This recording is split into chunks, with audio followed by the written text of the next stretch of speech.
The industry has changed. It's changed. It's not funny, but it's quite funny because when they were waving, oh, they're better, they're this, they're that, but now all of them are on YouTube. All of them are on Patreon. We've been did that over here. Featured me on the Real Housewives of Atlanta. She was the main one that was hating. They got this blogger lady just everywhere, and now Kandi is a blogger lady. And that was the moment the internet stopped scrolling, because when Tasha K said the blogger lady is now the blogger lady on YouTube, she wasn't cracking jokes. She was drawing a line between who Kandi used to be and who she's become. What started as shade quickly turned into something darker, because underneath the laughter, the sarcasm, and the slick one-liners, Tasha was making a claim that cut deep. That Kandi Burruss didn't just leave television. She ran to YouTube not to evolve but to survive. And suddenly viewers weren't hearing comedy anymore. They were hearing warning shots. Because if what Tasha was saying was true, then this wasn't about entertainment. It was about relevance, desperation, and a celebrity scrambling to stay in control, while the engine that built her career was losing power. In seconds, the comment section detonated. Was Kandi really copying everyone? Was YouTube her new lifeline? Was Patreon her last card? And then Tasha pressed play on a clip that no one was ready to hear. A clip that didn't just embarrass Kandi, it redefined her marriage. And right there, Todd Tucker stopped being a husband and became collateral damage. You know, for you to sit on your podcast, knowing you got young children, you got children that are watching this, and you want to brag about being almost damn near 50, help make up for your short husband in every way, she gonna blame it and say that Todd set up this whole... Live didn't feel like another rant. T felt like a controlled detonation. When Tasha K leaned into the camera and fired that first line, timelines didn't just react, they snapped. Not because it was loud, not because it was messy, but because it sounded deliberate. According to viewers, this wasn't sarcasm. It was accusation wrapped in humor. And it landed like a court document disguised as comedy. In her framing, this wasn't a career transition. It was a survival move. The story she was telling wasn't about YouTube. It was about collapse. And in that collapse, one name kept echoing through the chat feed. Kandi Burruss. By the time the first wave of comments flooded in, laughing emojis colliding with outrage, Tasha wasn't entertaining anymore. She was prosecuting an image built on television, protected by legacy, secured by applause, and allegedly cracking. The live stream felt less like a broadcast and more like a warning flare shot straight into the night sky of celebrity culture. Then Tasha shifted gears. The jokes disappeared. The tone hardened, and that's when she went for the identity. We on the same level now. Except I've been doing this a lot longer than her. I said, you see how they be coming out here? I started doing skits, she doing skits. I don't care what y'all go back and say. This one here don't have no identity. Kandi does everything everybody else does. I have never seen anything original from her, except... Kandi does exactly what everybody else does. I've never seen nothing original from her except her voice. And that ain't even good to me. The room changed after that. Not because of the words, but because of how confidently they were delivered. This wasn't shade. According to supporters, this was an execution. Tasha wasn't questioning whether Kandi had influenced the space. She was questioning whether Kandi was the space anymore. And then came the pivot. Tasha didn't stay on surface-level critique. She didn't debate metrics. She didn't quote algorithm theory. She attacked center mass, not the career, the marriage. But she didn't do it directly. First, she reached into the one place no image is protected, the bedroom. A clip loaded. A smile appeared on Kandi's face. And according to Tasha, the truth didn't come out bitter. It came out cheerful, playful, unbothered. The words in the clip allegedly suggested that after decades in the spotlight, the private life had gone public. And the public wasn't ready. What viewers thought would be gossip sounded like evidence. A confession delivered casually as if nothing sacred was being revealed. And that's what shook viewers. Not that it happened, music, but that it was said like it didn't matter. And Tasha pounced. First 230 said threesomes never work. That's not true. I done had a threesome and it worked just fine.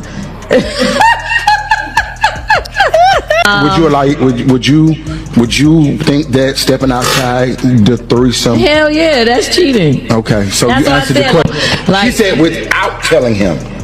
Meaning Okay, yeah, he's not yeah. knowledgeable Sis, that she going to get you her little cheating. shit turned up. Okay, sis, you cheating. You cheating. Right, thank you. That wasn't commentary. That was a verdict. And it hit home because it wasn't graphic. It was moral.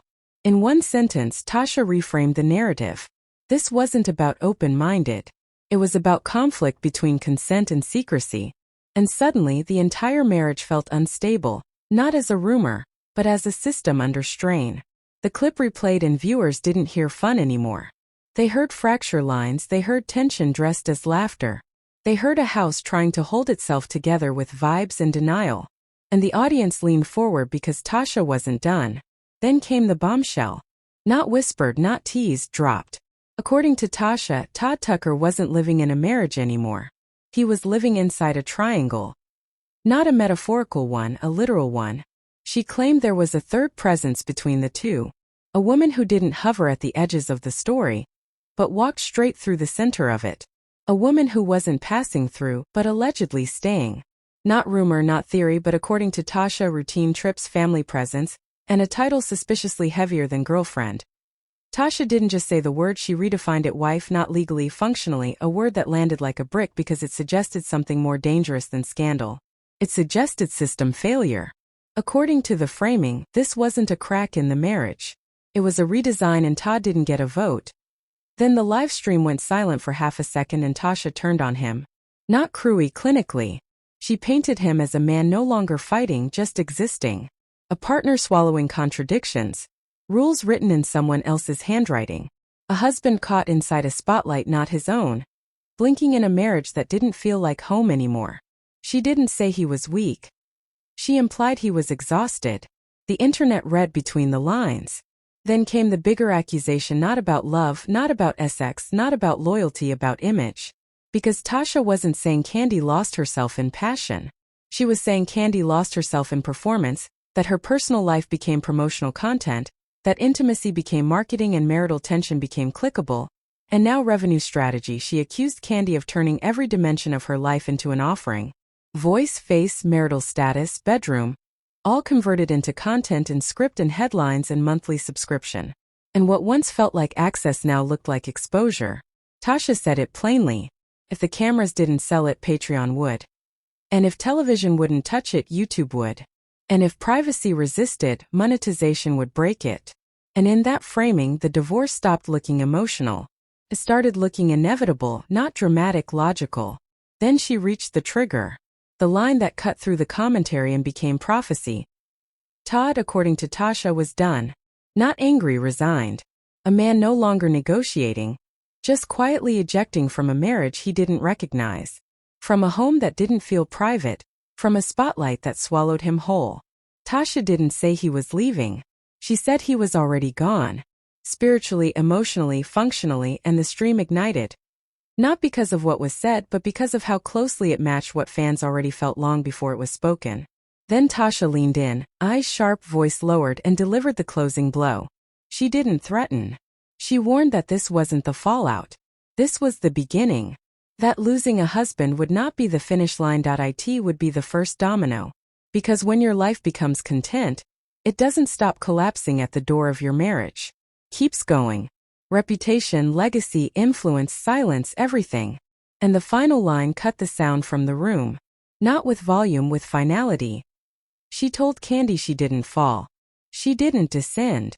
She crawled for clicks. And somewhere between her first laptop and her last broadcast, she misplaced her real self. And now the audience was watching. Not a scandal, but a slow unraveling. And if Tasha was right, the divorce wasn't the ending. It was the opening scene. By the time the first live stream ended, viewers weren't arguing over whether Tasha K was too much. They were arguing over one word: wife. Not legally, not publicly, but functionally. Because according to what Tasha alleged next, the arrangement inside Kandi Burruss and Todd Tucker's home wasn't a rumor. It was routine. And once that word entered the room, the narrative shifted from messy celebrity marriage to something far colder. This wasn't infidelity. This was infrastructure. According to Tasha, this wasn't a fling, a side story, or a late-night secret. It was a system, a third person operating inside their family life. Not in the shadows, not hidden away, but allegedly in the cars, on the planes, in family photos, on trips around the children. And if it was true, then this wasn't just betrayal, it was replacement. The live stream chat started moving too fast to read. Users weren't commenting, they were reacting because something about the way Tasha delivered it felt less like scandal and more like disclosure. And then she said it flat, unapologetic, not as a tease, not as a maybe, as a statement. Okay. It don't have that out there. It's not Has it had been in the past 6 months? Yes. Oh, well, wait. Oh, okay. All right. Yeah, they travel together. They pay for trips together, whatever they go on trips. Her relationship with Bolo, I'm gonna interview Bolo. I'm glad he told her the truth. You need real friends like that. But yeah, but this is their girlfriend wife. They take care of her. She goes everywhere together. No pause, no hesitation, no laugh track, just nerve. Because once you say kids, this stops being adult business. This becomes family business. And the word wife wasn't a joke anymore. It was a structure. A silent architecture built inside a marriage. And now the audience began rewatching Real Housewives scenes differently. Every group trip, every smiling dinner, every side hug, every third body in a shot. People weren't asking who it was. They were asking, how long has this been here? Then Tasha added the detail that changed everything. It wasn't just presence. It was access, control, intimacy, routine, not someone passing through the house, someone living inside the space. According to Tasha's framing, this woman didn't orbit the marriage. She moved through it, which meant Todd Tucker wasn't dealing with rumors. He was sharing oxygen. And then the live stream went quiet in a different way. Not shock calculation, because now viewers weren't watching gossip anymore. They were watching a marriage being reconstructed in public. Then Tasha turned her attention to Todd and the tone shifted. She didn't mock him. She didn't ridicule him. She described him as someone who stopped fighting. Not because he agreed, but because he couldn't stop it. It wasn't loud submission. It was silent fatigue. And that distinction mattered. Tasha didn't describe a man enjoying chaos. She described a man enduring it. Then she went there. Her relationship with Bolo. I'ma interview Bolo. Did I feel like Todd B? I feel like Kandi B bringing men and women into the bedroom and Todd just takes it. But I just feel like their bedroom. Like, here's the thing. It's like I'm glad he told her the truth. You need real friends like that. But yeah, but this is their girlfriend wife. They take care of her. She goes everywhere together. They take their kids on trips. That's her. Yeah. She was a part of Real Housewives of Atlanta. I think the word takes it echoed longer than the clip itself because it didn't sound sexual. It sounded emotional, like somebody standing in a storm with no umbrella waiting for weather to pass that never does, and Tasha's implication wasn't that Todd was weak. It was that he was alone inside a crowded marriage. And that kind of loneliness doesn't need proof. It needs recognition. Then the conversation pivoted from arrangement to aftermath. What does it do to a man when his marriage becomes content?